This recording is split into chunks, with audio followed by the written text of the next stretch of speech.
Dia. Ora, muito bom dia do Brasil, boa tarde aqui em Portugal já, tudo É, bom? que horas são aí mesmo? Aqui já são 14 horas, Olha, 4 horas de avanço em relação aí ao Brasil. que ótimo. Como é que tá o tempo em Porto? Você está em Porto, né? Sim, estou cá no norte do país, no Porto. Antes de mais, consegue ouvir bem? A imagem está ótima? Sim, se você acho que chegar um pouquinho mais perto do aparelho, eu ouço melhor você. Ok, assim Tá. está, Isso, assim fica está melhor. perfeito. Vou É verdade, trazer, estou. trazer o aparelho para perto de você. E Pode vou falar. tentar falar pausadamente no português de Portugal para que realmente seja tudo ótimo. Mas qualquer comunicação que falhe, me avise, por favor, tá bom? Tá bom. Mas Então, estamos cá no norte do país, no Porto, na região norte de Portugal, e aqui o clima é verão no país todo, mas é um bocadinho mais ameno, mais fresco que na região centro e sul. eu Acaba sempre por fazer uma diferença de uns 5, 6, 7 graus para Lisboa, para o Algarve, um bocadinho mais. Olha, bastante, né? Em relação, você disse que aí é mais frio do que lá, né? É. E no litoral, o Porto, como está junto ao Oceano Atlântico, sente a influência marítima e acaba por se sentir ainda mais essa diminuição das temperaturas. Ah, entendi. É o inverso do nosso país, que aqui o norte é mais quente e o sul é mais frio, né? Exatamente, é outra zona do hemisfério, não é? A É, refletir-se nessa parte também. é. E hoje, domingo, aí ninguém trabalha, é isso mesmo. Fim de semana normal. Domingo é um dia mesmo para as famílias descansarem, passearem, os almoços de família que são também o tradicional, ao domingo, as famílias juntarem-se para almoçar, ou em casa, ou ir a um restaurante, etc. É mesmo aquele dia de pausa e de convívio. Que gostoso. Então, vamos começar nossa entrevista. Agora são 10:01. Já temos Ótimo. aqui algumas pessoas. Ivanildo sempre presente nas lives. Nosso cliente aqui sempre está viajando conosco, né? Você sabe Muito que bem-vindos.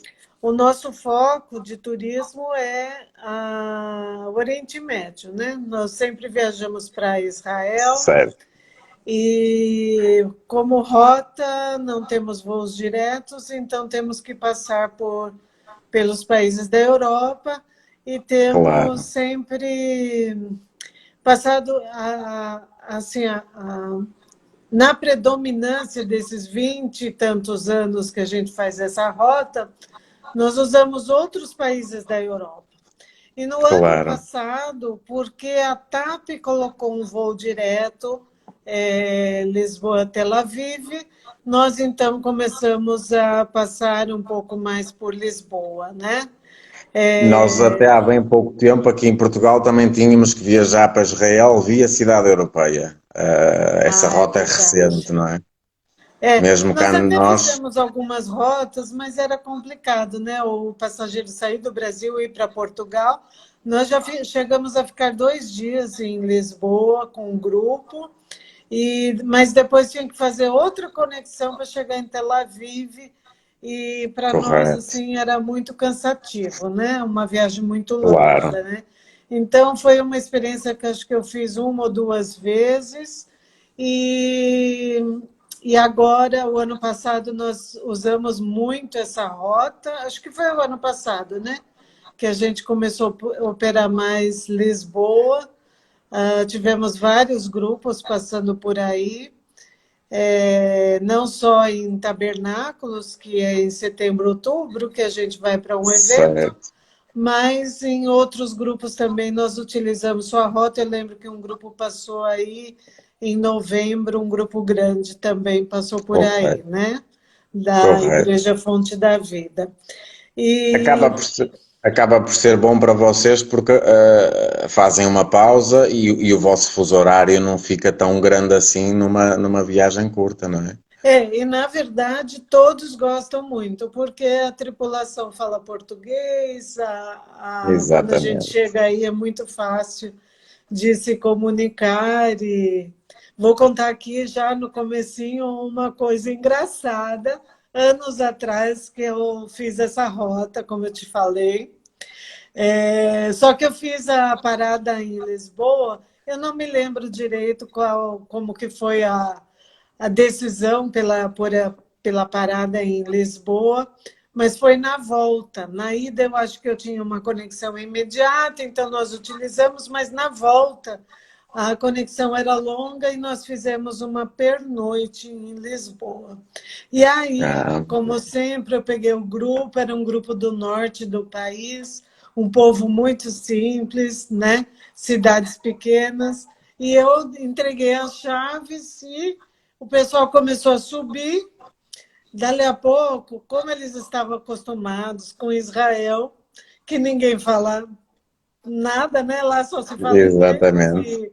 e o grupo que estava comigo não falava. Então, eles começaram a descer e falar assim para mim: Rejane, minha cama é de solteiro, então tem que trocar a cama de casal.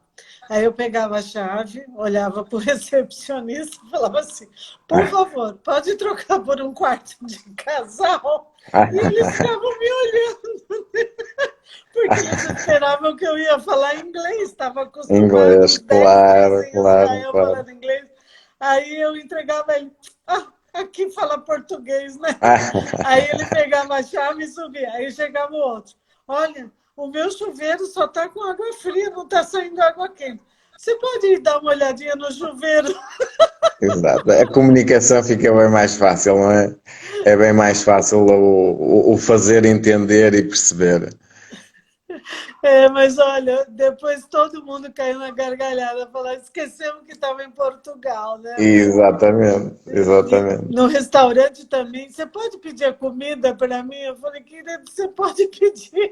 É só olhar o cardápio e pedir. Aqui não precisa Exatamente, da minha exatamente. interpretação, não. Então, porque era na volta, né? Se fosse na ida, eu sei que Claro, seria diferente, né? Mas foi engraçada essa situação. Toda viagem tem história para contar, né? Mas bem vamos lá, verdade. Ricardo. Sua família toda é portuguesa, né? Tudo portuguesa, com origens e descendências portuguesas, somos todos Da naturais de terrinha. Portugal. Exatamente, exatamente. Me conta um pouco sobre os pratos típicos portugueses. Pois, isso, a gastronomia, acho que é um dos pontos que qualquer visitante em Portugal leva como uma boa recordação. O que significa que realmente as pessoas apreciam a nossa gastronomia, a nossa diversidade gastronómica, e eu acho que quando se fala em Portugal e na gastronomia portuguesa, o bacalhau é quase mundialmente referido por toda a gente. É verdade. O bacalhau, e que para nós portugueses existem dezenas, para não arriscar até quase centenas de maneiras de cozinhar o bacalhau. São realmente inúmeros por regiões, por culturas, realmente há inúmeros pratos. O bacalhau pode ser cozinhado, o bacalhau à Brás, Gomes de Sá, o bacalhau a Lagareiros, há bacalhau à Zé do Pipo, bacalhau assado, são tudo bacalhau cozido, os famosos pastéis de bacalhau também. Portanto, quer dizer, são Pastel de inúmeras as bacalhau? pastel de bacalhau, que é normalmente às vezes assim uma pequenina entrada, que pode ser até com um grão de bico. Funciona realmente, o bacalhau tem inúmeras formas de ser apresentado e quase toda a gente gosta dos sabores associados, não é? Porque torna-se diferente. Uma curiosidade, vocês comem bacalhau assim direto durante a semana ou é uma ocasião especial? Aqui no Brasil, é sempre assim, ou quando você vai, tem algumas casas de cultura portuguesa aqui, e às vezes eles fazem um almoço, e sempre o bacalhau está presente. Ou então, num domingo, final de semana, compramos o bacalhau e fazemos em casa, geralmente cozidos ou assados, né? Então, para nós tem que ser assim algo especial o bacalhau. Aí também é assim ou não? Das duas maneiras, em alturas especiais e especialmente há muitas famílias que no dia 25, no dia de Natal, no dia 25 de dezembro, é tradição comerem, ou até no dia 24 à noite, digo, na ceia de Natal, comerem o bacalhau cozido.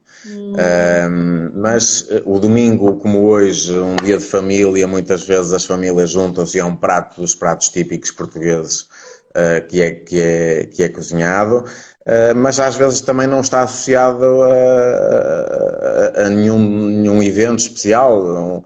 Um bacalhau esfiado com um grão de bico é muito fácil de fazer e rápido, é uma refeição rápida que se faz bem à semana.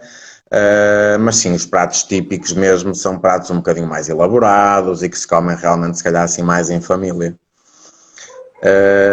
Mas sendo hoje domingo, há outros pratos que também são típicos, como cozida à portuguesa, é um prato também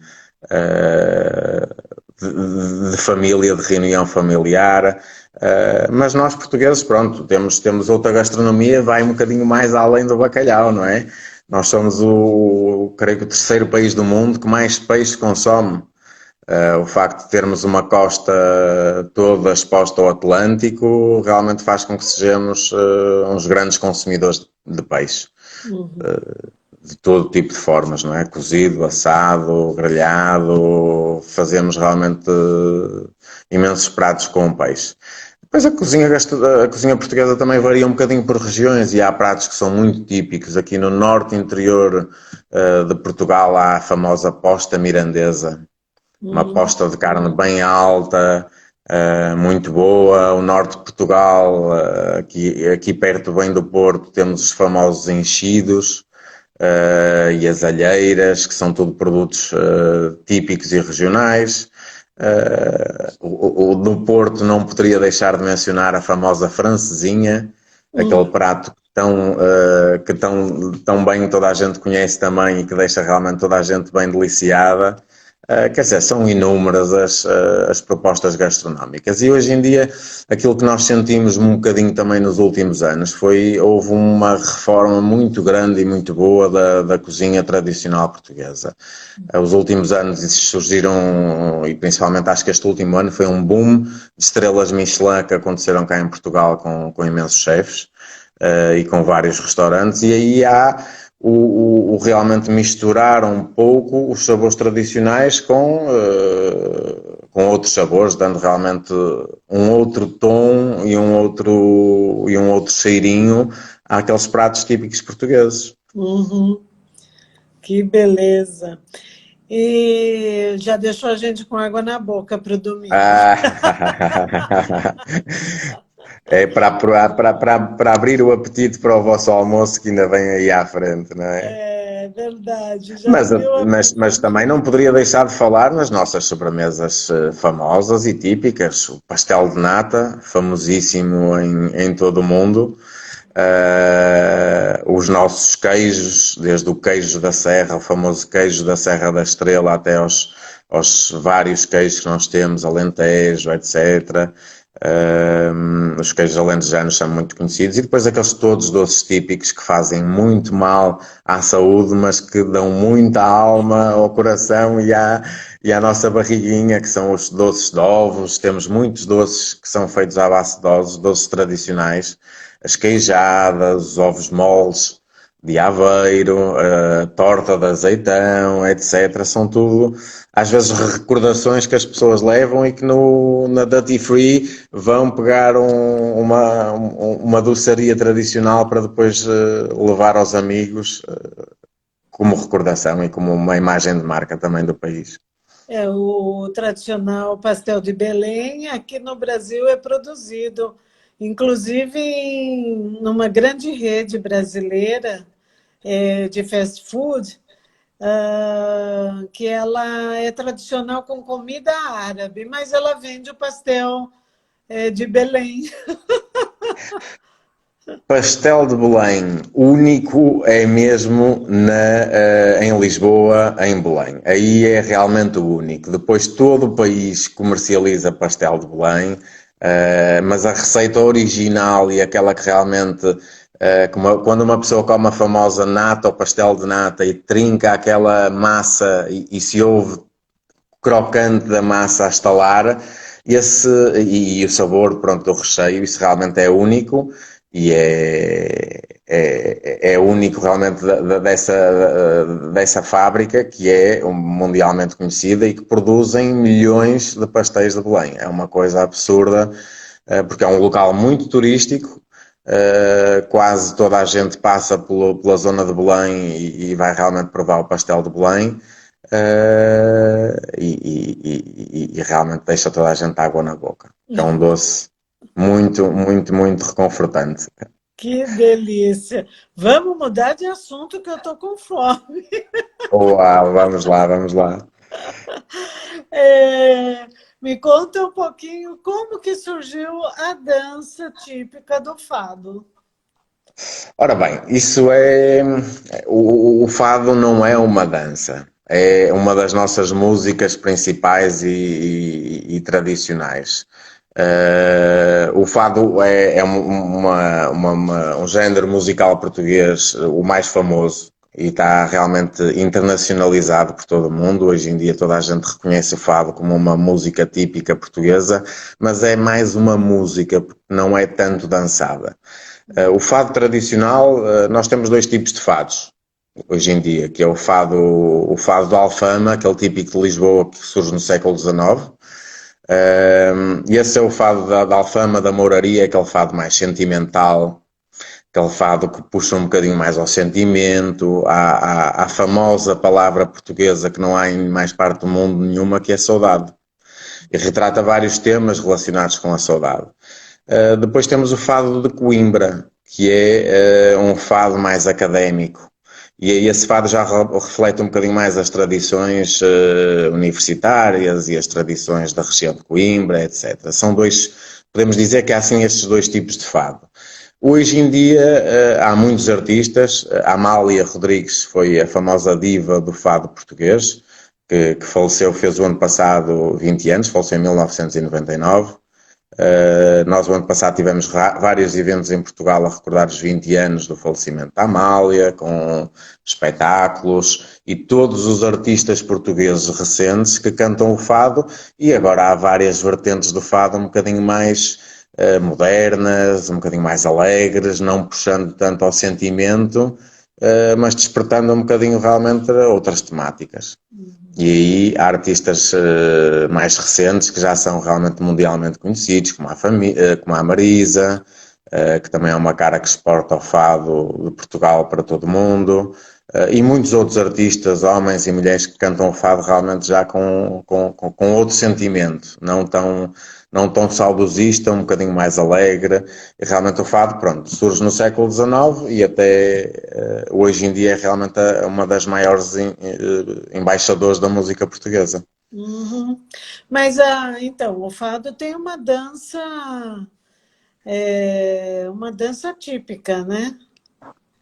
Portuguesa. O fado é acompanhado com a guitarra portuguesa Uhum. e é cantado normalmente por um só intérprete, que de antes a Amália vestia sempre de negro, uns vestidos lindos e maravilhosos, sempre escuros e negros, mas é como digo, não é uma música tanto de dança, de baile, é mais uma música sentimental, tanto que se tiver, não sei se a Regiane já teve a oportunidade de assistir aos espetáculos de fado em Lisboa, nos bairros da Alfama ou da Mouraria. São Não. fados que normalmente as pessoas estão sentadas e que o artista canta e realmente o que passa é aquela imagem forte do sentimento. Aliás, a Madonna, que viveu a diva americana, que esteve a viver cá em Portugal estes últimos anos, ficou encantada com o fado, conheceu realmente grandes embaixadores de fado, e divulgou muito este fado pelo mundo todo, mas é um fado já que vem associado a uma componente mais moderna, que já pode ser um pouco mais dançado. O fado tradicional não, é aquele fado que realmente as pessoas estão sentadas no espetáculo a assistir realmente à música e à melodia da mensagem que é passada no fado, que é, como digo, mais sentimental. Os artistas mais modernos, sim, hoje em dia já se pode dizer que uma pessoa já consegue num concerto levantar e mexer e dançar, mas não se pode dizer que o fado seja tanto uma dança, uma dança típica, mas mais uma música típica e tradicional. Uhum. Entendi. E vamos falar um pouquinho do que o meu público gosta, né? Qual a Certo. religião predominante em Portugal? Ora, Portugal é um país laico. Oficialmente, na nossa Constituição, nós somos designados como um país laico. Portanto, somos um país que é supostamente imparcial para as religiões, não apoiando nenhuma região em particular. No entanto, há uma concordata que realmente dá predominância e privilegia a Igreja Católica. Daí que realmente a grande maior parte dos portugueses é, sobretudo, 80% diria que é realmente são católicos. Essa é o maior peso. Outras religiões têm um peso mais pequenino na população, mas realmente são todas. O facto de Portugal ser, lá está, o tal Estado laico, permite-nos conviver muito bem com todas as outras religiões. O nosso passado muçulmano faz com que haja muita influência também muçulmana em Portugal, não tanto traduzida no número de pessoas, porque a seguir à religião católica, se calhar temos, mesmo os protestantes em Portugal, como uma segunda religião predominante, representando 22% das outras religiões. A seguir aos protestantes, com menos peso, temos os ortodoxos, os muçulmanos e os judeus, já fatias mais pequeninas da população portuguesa. Uhum. Entendi. E uma pergunta, o brasileiro ele pode ir morar aí, em Portugal? Sim, o brasileiro, bem-vindo a Portugal, e tem realmente a facilidade, há aqui vários pontos. O principal, acho que são os pontos que se calhar mais trazem os brasileiros a Portugal, porque os brasileiros são a maior comunidade estrangeira a viver no país, são os pontos que se calhar são mais apelativos, que é a língua, a barreira cultural que diminui bastante, não é? Porque apesar de haver pequeninas diferenças nas nossas... é facilmente entendido, não é? No fundo, a língua base é o português. Depois há o facto da cultura, que não é muito diferente, e realmente é uma primeira porta de entrada na Europa para os brasileiros. E porque depois o brasileiro não necessita hoje em dia de visto, tem uma permissão para estar 90 dias no país, sem precisar de qualquer visto de trabalho. Portanto, esses 90 dias é o tempo que o Estado português permite aos brasileiros para estarem em Portugal. A partir desses 90 dias, sim, era necessário ter um visto ou de trabalho ou requerer um outro tipo de vistos. Há vários tipos de vistos que realmente depois estão disponíveis. O visto para os trabalhadores com contratos, visto para reformados ou aposentados, para prestadores de serviços, mas até 90 dias o brasileiro pode estar no país sem qualquer entrave. Uhum, ótimo, é bem fácil de estar por aí. E nós vimos que Portugal, o consulado português aqui no Brasil, estava motivando os brasileiros a irem trabalhar aí. Muitos foram, inclusive do meu conhecimento, muitos amigos meus estão morando em Portugal, em várias cidades diferentes, que foram por oportunidade de trabalho, para ter uma renda, inclusive, melhor, né? Porque vão ganhar em euros. E Claro, aqui claro. no Brasil a gente tem visto assim, uma dificuldade na área de trabalho, né? Agora vamos falar do nosso ramo de turismo, né? Muito bem. Um dia só dá para conhecer Lisboa, os principais pontos turísticos, ou você acha que tem que ficar 2 dias aí em Lisboa para conhecer? Um dia acho que é sempre realmente muito pouco para se conhecer qualquer cidade média na Europa, mesmo no Brasil, acho que é pouco. Dá para ter uma perspectiva do que é a cidade, do tamanho da cidade, alguma da sua dinâmica, mas realmente atendendo ao muito que Portugal, e neste caso Lisboa, ou mesmo que fosse o Porto, têm para mostrar, um dia dá para adoçar o apetite e desejar depois voltar para visitar com mais calma. Mas dá para ter uma vista geral. Para conhecer, eu acho que são sempre 2, 3 dias. Em qualquer até cidade europeia será o ideal para se conseguir ver um bocadinho com calma a cidade, sentir a cidade. Uhum. Que lugares que a gente visita em Lisboa? Se eu tiver Olha, só um dia. Lisboa, pronto, Lisboa se fosse só um dia, há destinos, Lisboa tem sido realmente destacado aos últimos anos como uma das principais cidades mundiais a visitar, foi distinguida como melhor destino europeu nos últimos anos, como o melhor destino de city break, etc., porque realmente oferece muito para visitar. Temos vários pontos. Eu gosto de começar a destacar sempre Lisboa por uma coisa que é famosa, que é a sua luminosidade e a luz de Lisboa.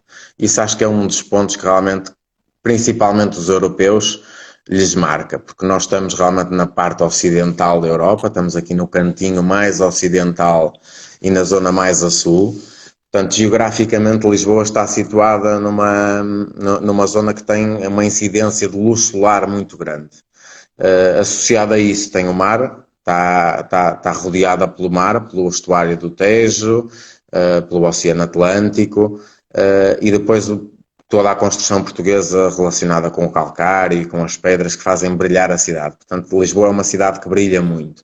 Mas realmente, se vocês só tivessem um dia para conhecer Lisboa, acho que fazendo uma panorâmica pela cidade, conheceriam um pouquinho do que é a cidade sem ter a oportunidade de fazer grandes visitas interiores, não é? Acho que era importante destacar a Baixa Pombalina da cidade, coração realmente da cidade, onde destacam os bairros da Alfama, o bairro Alto, toda aquela ligação da cidade com o estuário do Tejo, e que abriu portas há muitos séculos realmente para Portugal conhecer o mundo, passando pelo Castelo de São Jorge, visitando um bocadinho aquela zona nova, que é a zona toda que realmente fez um boom no final do século passado, que foi a zona da Expo, que é uma zona residencial, comercial e realmente muito agradável para se estar junto ao Tejo. A zona da Expo, onde tem o Oceanário, onde tem o Pavilhão de Portugal, é uma zona muito bonita e realmente nobre da cidade, uma zona residencial que muitos estrangeiros procuram também para viver, porque está junto ao Tejo e é de acesso fácil. Passar na zona do Cais de Sodré, passar na zona ribeirinha junto a Belém, onde realmente estão todos os ícones dos descobrimentos portugueses, desde o Padrão dos Descobrimentos, a Torre de Belém,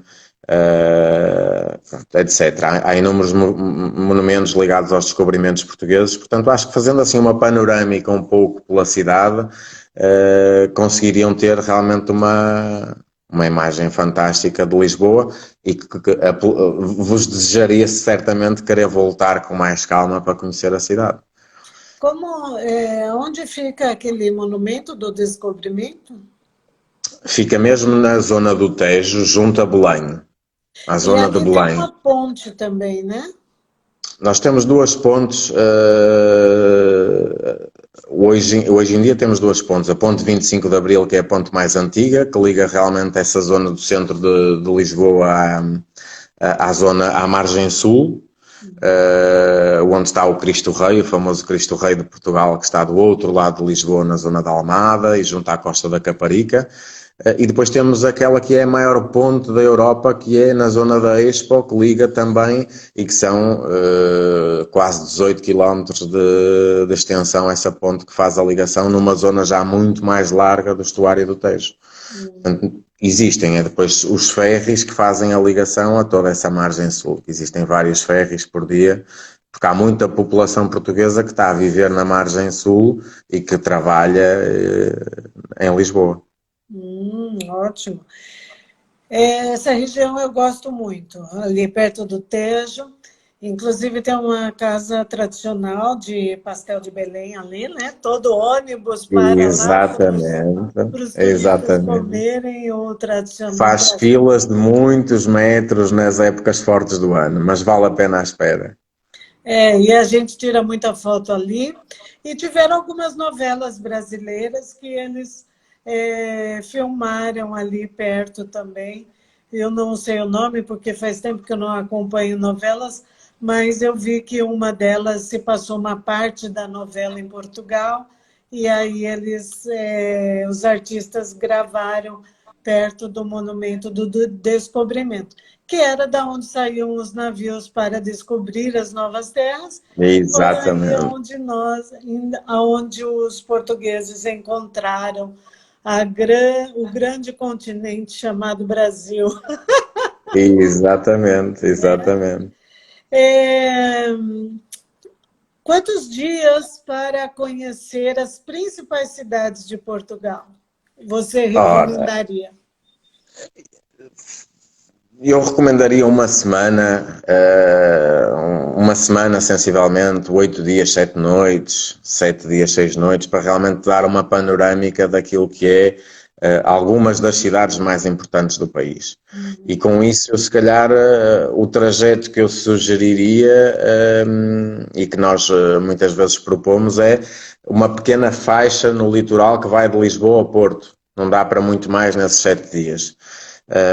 Portanto, já excluímos a zona do Alentejo, sul de Portugal, a zona da região centro-interior e o norte-interior, porque realmente uma semana já não dá para tudo. Apesar de sermos um país pequenino, são muitas realmente as coisas que nós poderíamos propor, mas um trajeto, um itinerário de 8 dias, fica-se com uma belíssima imagem de vários pontos e de culturas bem diferentes dentro do país.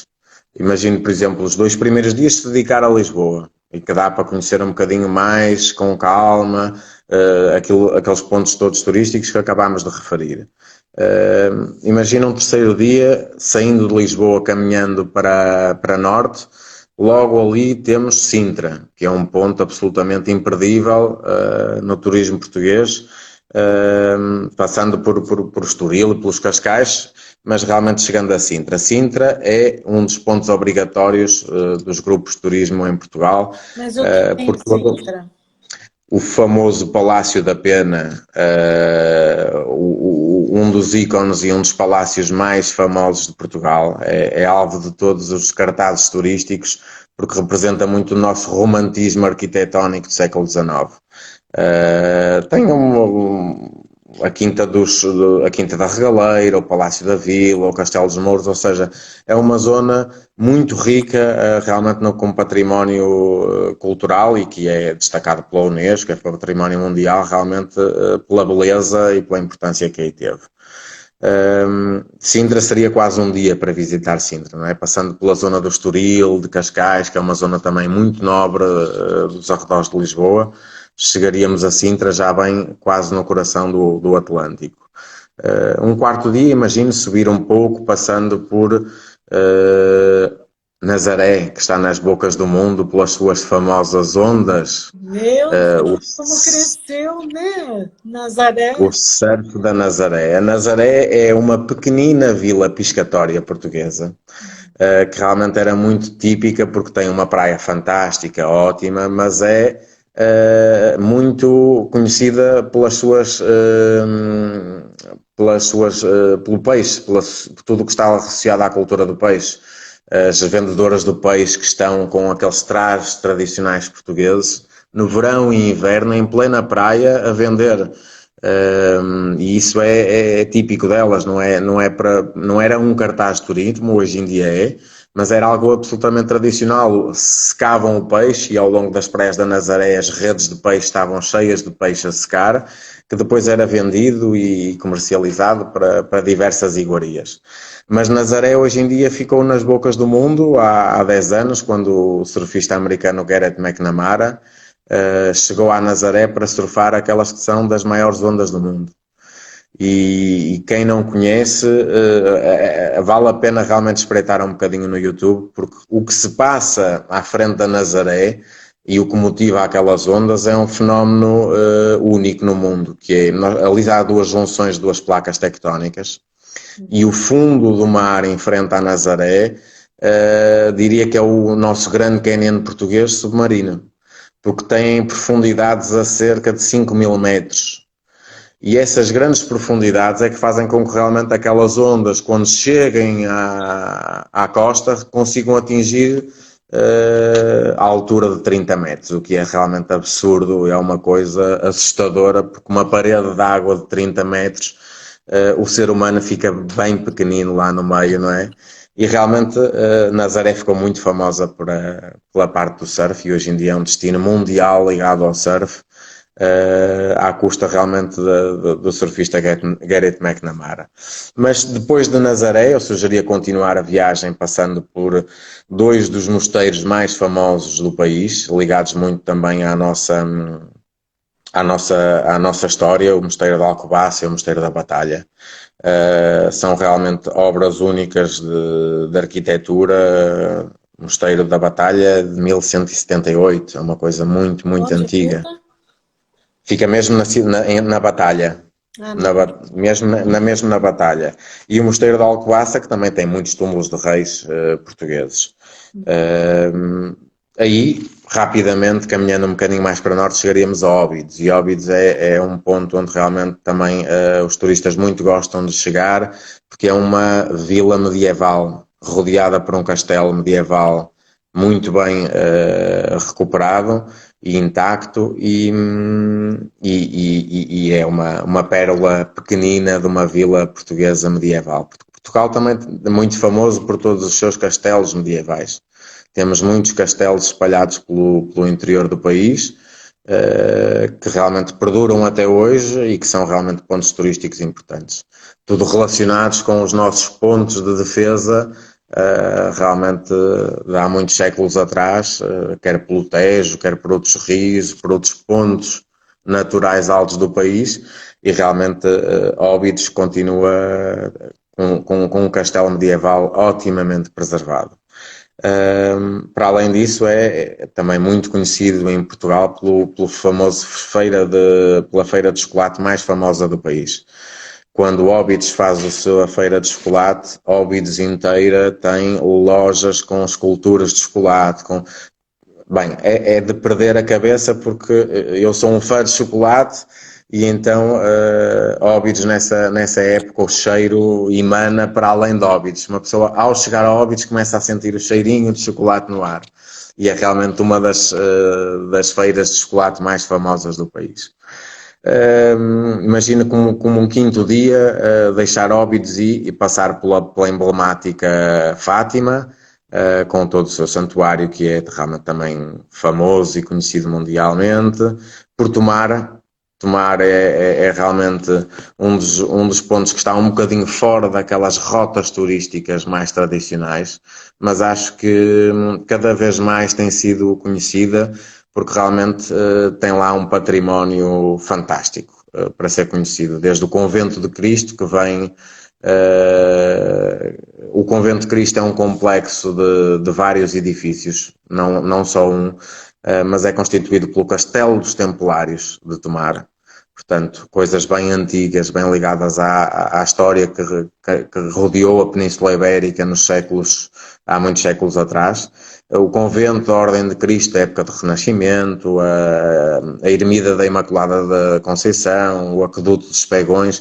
Portanto, Tomar tem um património riquíssimo e que vale a pena realmente ser visitado, e está mesmo no trajeto até chegarmos a Coimbra, e Coimbra seria uma outra proposta para visitar.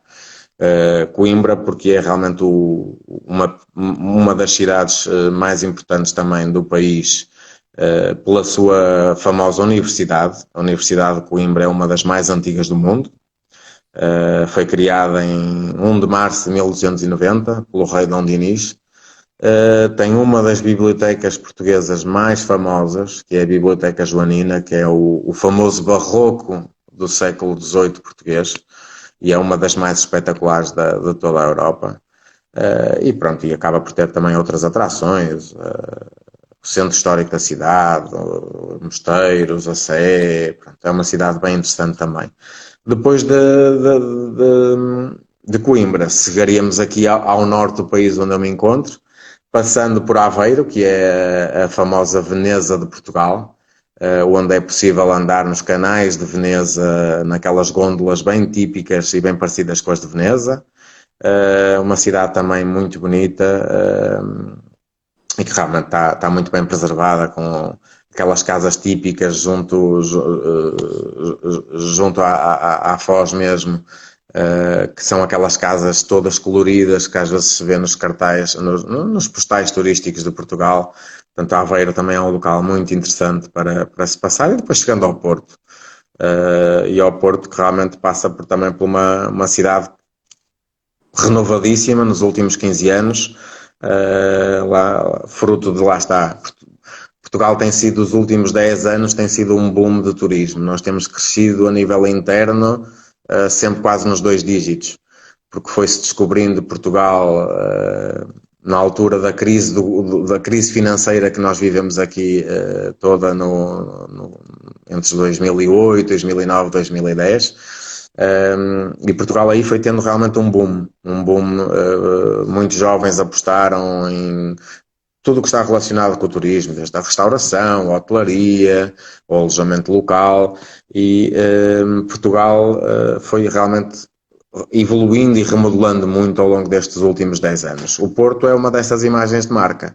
Se nós há 15 anos passássemos pelo centro histórico do Porto, ele estava despido, não havia ninguém, não se via gente no centro histórico à noite, tornava-se até quase que triste e perigoso, porque a cidade estava praticamente despida. Hoje em dia não, o centro histórico está todo remodelado, todo recuperado, muitos jovens foram viver para o centro histórico, e realmente o Porto vale pela sua imagem típica da Ribeira do Porto, com o Rio Douro, rio internacional que vem também desde Espanha e que desagua aqui no Atlântico, mesmo na Foz, na cidade do Porto, e toda a sua zona ribeirinha é realmente uma imagem de marca, porque é uma cidade esculpida também para o rio, com todas as suas caves de vinho do Porto, famosas mundialmente. A produção de vinho do Porto também é uma das imagens de marca. E pronto, depois há desde um dos museus também mais famosos do país, o Museu Serralves, está cá no Porto, a Casa da Música, que é um ícone arquitetónico recente, mas é uma casa de espetáculos também bem famosa aqui na cidade, que está bem no coração da cidade, Torre dos Clérigos, quer dizer, não faltam também locais interessantíssimos para visitar aqui no Porto. Por último, eu deixava se calhar em aberto o Douro, pelo seu património todo do Alto Douro Vinheteiro. Hoje em dia é muito fácil conhecer o Douro, porque são várias as propostas que existem, desde um pequenino passeio, saindo mesmo ali no coração da Ribeira, só para fazer um passeio pelas pontes, um passeio de 1, 2, 3 horas, em que não se passa as barragens do Douro, ou então fazer um cruzeiro que pode ir até às 7 noites, em que vai ao Douro Internacional, chegamos quase à Espanha. E aí realmente há aqui o nosso parceiro da Douro Azul, que realmente tem ótimos cruzeiros e muito vocacionados para o mercado também brasileiro, mas muito americano e canadiano, que realmente fazem cada vez mais destinos por cá. Guimarães, como também uma paragem obrigatória por ter sido o berço de Portugal e por todo o seu património. O centro histórico é um património mundial da Unesco. Acho que isto seria assim um resumo, mas tudo isto que eu falei, realmente, se forem ver ao mapa, estamos a visitar entre o Porto e Lisboa e sobretudo a parte litoral do país. Uhum. E com isto, se calhar, estaríamos a falar de um roteiro que facilmente 8 dias, com muita coisa interessante para visitar. Existe alguma preferência começar em Lisboa e terminar em Porto, ou começar em Porto e terminar em Lisboa, ou não, tanto faz? A preferência, se calhar, tem a ver com a melhor forma de encontrar o itinerário que desejam. É absolutamente indiferente começar no norte, chegar ao sul, ao centro de Lisboa, ou vice-versa, ou começar ao contrário. Isso acho que seja indiferente. Que beleza. Não diminui expectativas, não diminui nem tira embolsamento à viagem. Acho que é mesmo uma estratégia de o que for mais fácil, se é mais fácil conseguirem a ligação aérea por entrar em Portugal pelo Porto ou por Lisboa. Entendi. Tem algum lugar em Portugal onde começou a pregação do Evangelho? O cristianismo? Do cristianismo, não. Nós aqui em Portugal não temos realmente, não há qualquer registro de ter chegado nenhum discípulo à Península. A única realmente indicação é realmente São Paulo referiu que desejaria vir à Espanha, mas realmente nunca cá veio, nunca chegou a vir. Portanto, não há registros de realmente nenhum discípulo ter chegado até Portugal em concreto para pregar realmente o Evangelho. Porque você sabe que ao descobrir o Brasil, dentre as caravelas, se eu não me engano foram 12, haviam os jesuítas que já chegaram aqui instituindo o cristianismo, né? Exatamente. Então, por isso que eu te perguntei. Agora, uma pergunta da atualidade. Como é que foi enfrentar a Covid aí em Portugal? Bem, isto é o tema mundial, não é? Que acho que ainda hoje em dia todos estamos a sofrer. Nós estamos numa fase diferente do que vocês estão aí no Brasil, porque vocês, como devem saber pela comunicação social, a Covid chegou à Europa em fevereiro, chegando à Itália, espalhando-se rapidamente para a Alemanha, o centro da Europa, Espanha e rapidamente chega a Portugal também. Nós em março, começamos no início de março com os primeiros casos e rapidamente, depois deste boom, eu recordo-me muito de almoçar com o meu pai em janeiro, ver as notícias nos noticiários portugueses sobre o que estava a acontecer na China. E nós tínhamos estado na China no final do ano passado por um mês praticamente, porque tivemos grupos nossos lá a viajar em outubro e em novembro, e a constatar sítios que tinham estado tão presentes na nossa visita há 2 meses, 3 meses atrás e tudo o que eles estavam a viver. Agora, pronto, a China é um país com umas regras muito rígidas e muito fortes e que reagiu da maneira que reagiu. A Europa, e com as portas abertas, a globalização que hoje em dia há, o facto dos europeus poderem viajar sem fronteiras dentro da Europa, através do espaço Schengen, o vírus na Europa foi espalhado com uma rapidez que eu acho que ninguém esperava.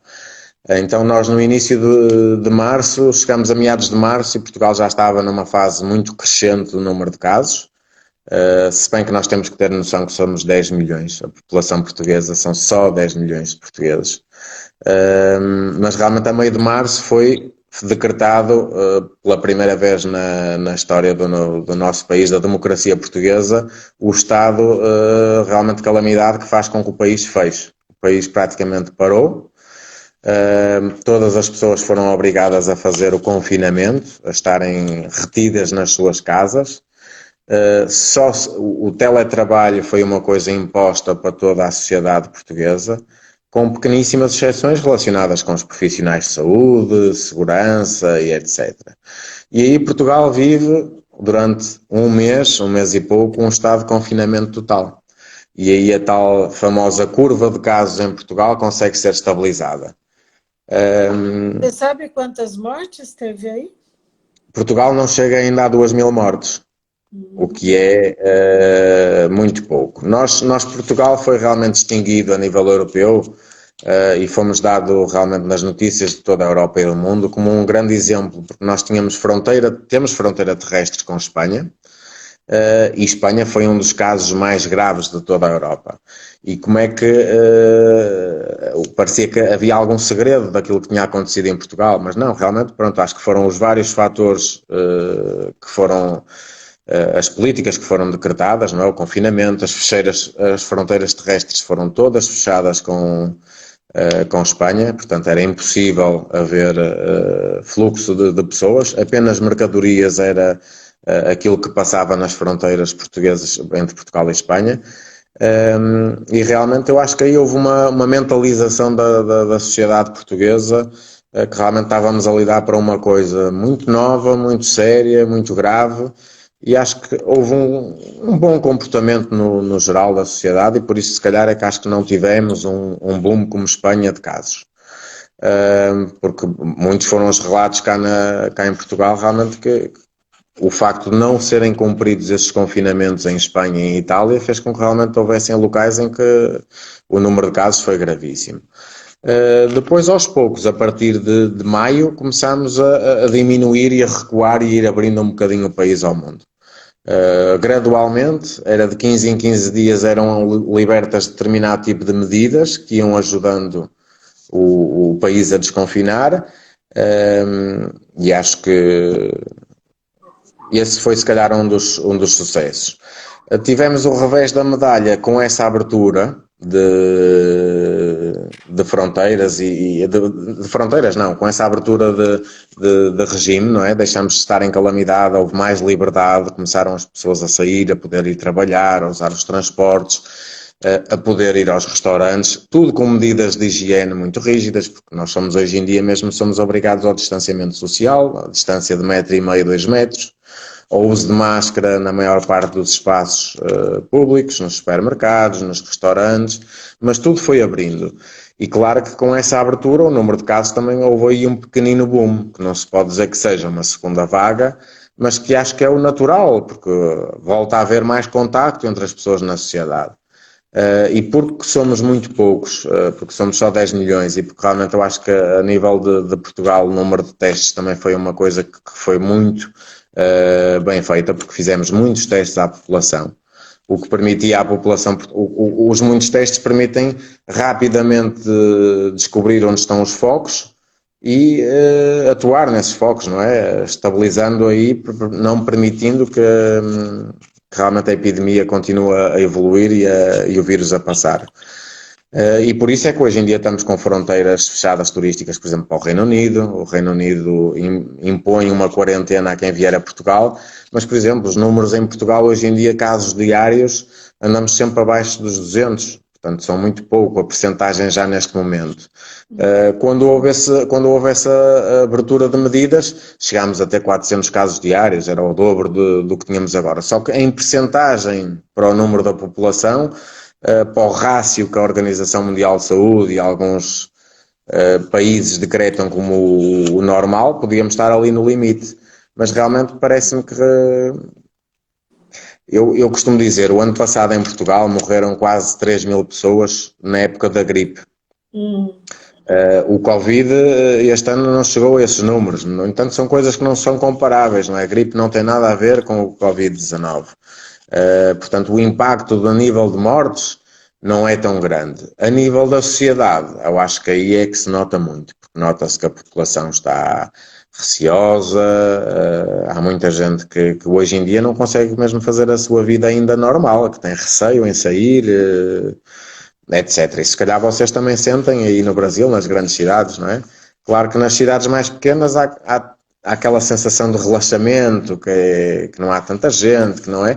Mas a nível pessoal foi realmente uma vivência bem dura, porque pronto, nós vivemos no turismo, não é?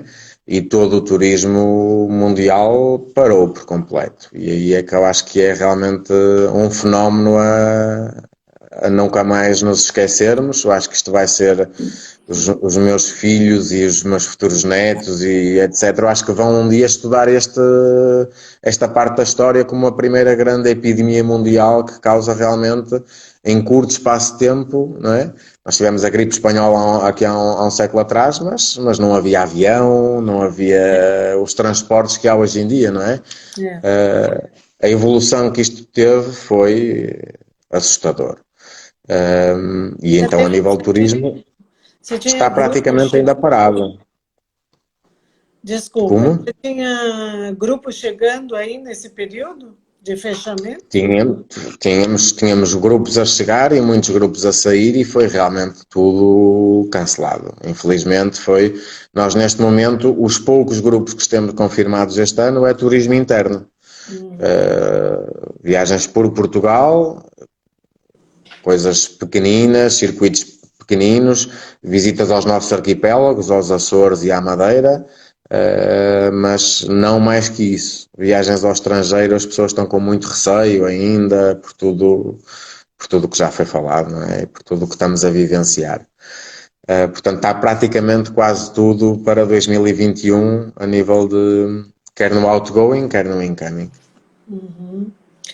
E, Ricardo, como você vê hoje em dia a relação do Brasil com Portugal?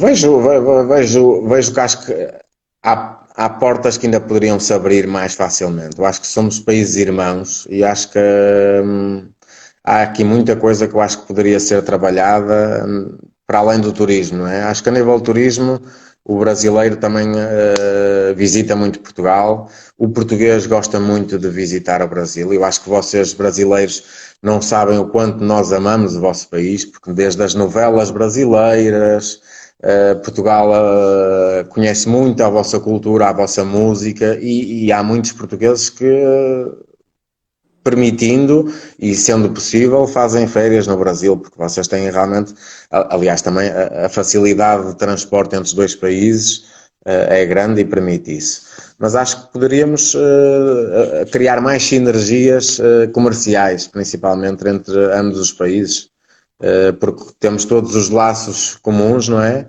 Porque não tirar um bocadinho mais de vantagem dessa parte. De resto, acho que os brasileiros são, como a maior comunidade estrangeira em Portugal. Isso acho que demonstra bem aquilo que realmente da forma como nós acolhemos e como realmente os brasileiros gostam de vir para Portugal e são tratados cá. Nesse aspecto, sim. O resto acho que poderíamos aqui melhorar alguma parte comercial, industrial, etc., que poderia ser trabalhada em prol dos dois países. É verdade. Também concordo com você. Deveria ter uma maior proximidade, sim. Bom, Ricardo, Exatamente. estamos acabando o nosso tempo. Eu quero te agradecer de estar aqui conosco nesse domingo. Nada. Foi um Brasil e prazer. Portugal. Você que assistiu nossa live, pode pegar inteirinha a entrevista, que vai ficar gravada no IGTV da Viagem Bem. E eu te convido para assistir as lives anteriores, todas foram muito interessantes. E o Acompanhei Ricardo, algumas muito interessantes. o Ricardo hoje esteve aqui conosco falando das curiosidades de Portugal. E você que deseja ir para Portugal, ligue agora para a Viagem Bem, mande a sua mensagem, já programe as suas férias para o ano que vem. Nós estamos por causa da pandemia, com promoções a partir de $450, passagem aérea para Lisboa. E aí nós podemos, em parceria, te oferecer um roteiro maravilhoso com o Ricardo, nosso parceiro em Portugal. Tá bom? Um beijo no coração, bom domingo. Domingo próximo, Dia dos Pais, não vai ter live, tá? Nós vamos avisar a próxima live na outra semana. Deus te abençoe, estou gravando essa live no nosso IGTV para você assistir a hora que você puder.